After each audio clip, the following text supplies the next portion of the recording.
The College Football Hall of Fame is adding two Rockets. Quarterback Chuck Ealy and Coach Gary Pink will be enshrined in the class of 2022 this December in Atlanta. Both iconic winners. Ealy never lost, 35-0. Pinkle is the all-time wins leader at Toledo and Missouri. The only other coaches in the Hall with the most wins at two programs, Bear Bryant and Steve Spurrier. Pinkle and Ealy share more than a bond as legendary Rockets. Finding out they made it was so special because they never thought they'd get in at all.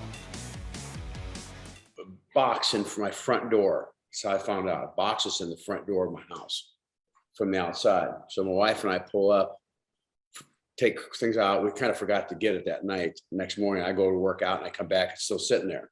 So I get the box. I take the box out. I open it up. It's people send me like footballs occasionally, so I can sign them and send them back. But there was an envelope on top of the football. I didn't pull the football out, and there was a card on top of that. And the card on top of that basically said there's like 5.4 million people that that play football or coach football, and how few make it into the Hall of Fame. And it said, "Welcome to the Hall of Fame." And I just start crying. I kind of broke down, and I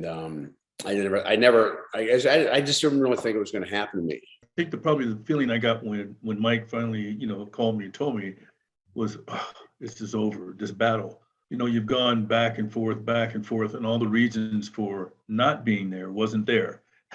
So that was the frustrating kind of thing going through the process. But I was very confident in what had happened because nobody else had done what I had done. If it had happened 30 years ago, whenever it should have happened, I would have gone into what I usually call black hole, and I'd be there. My name would be up on the thing, on the thing as part of the team.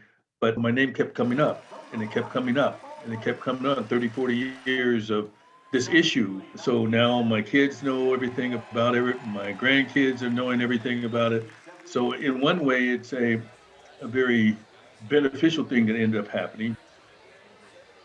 Pinkle coached Ealy's son, Damon. We'll feature more of our conversations with them on Rocket Roundup Wednesday at 10 on BCSN.